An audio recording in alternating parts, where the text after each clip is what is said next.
tayo ng buttered shrimp. Ay, meron tayong shrimp. Pagagaling ko lang sa market. Yan sa wet market. Ay, nakabili tayo ng mga shrimp. Ayun, tumatalon-talon pa sila kanina. Nahina na yata sa katatalon. Ayun, parang mga taga-white lang yan. Talon-talon.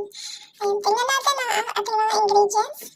Ayun, very simple ingredients lang meron tayo. Ayun, Sprite. Pwede rin po kung gusto nyo, Coca-Cola, pwede nyo rin gamitin. Or soda. Meron tayong bawang, ayan, garlic, and butter. Ayan, tatlo lang. Masyadong simple na yung ating lulutuin ngayon. Let's go! Ito po yung ating garlic. Tatagtarin lang po natin siya ng pinong-pino bago natin siya i-fry. Ayan, ganito lang po natin yung ating garlic. Tagtarin lang natin siya ng maligpit. Pinong.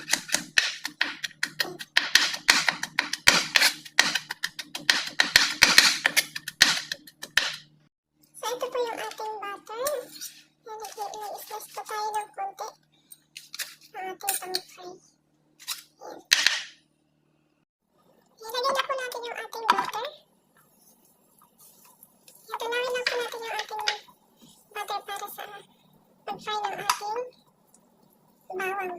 Yung ating garlic. Ayan, tunawin lang po natin yung ating butter. Lagay na po natin yung ating garlic.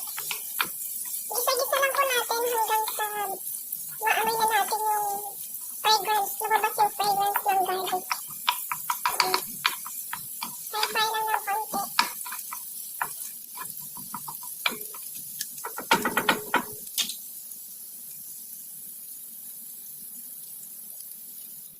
Ngayon, nag-brown na yung ating garlic. Ilagay na po natin yung ating shrimp.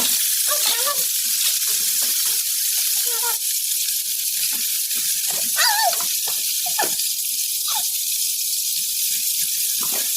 Mga buhay pa. Mga buhay pa. Ano ba? Takpan natin pala. Takpan natin, nagsisitalunan.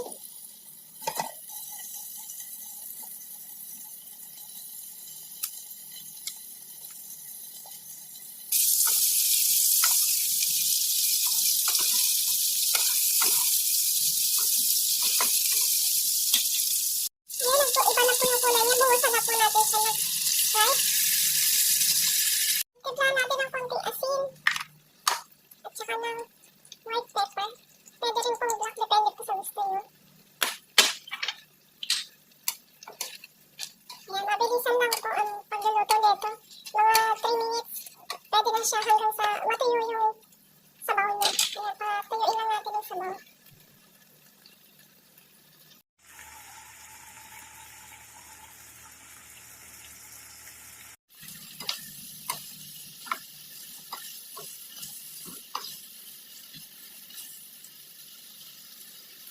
Ayan, ito na po yung ating garlic shrimp. Ayan, buttered shrimp.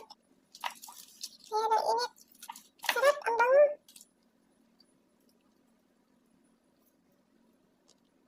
Lagyan natin ng konting garnish para maganda siyang tignan. Ayan, our buttered shrimp is already done. Ready to eat. Thank you for watching. Bye!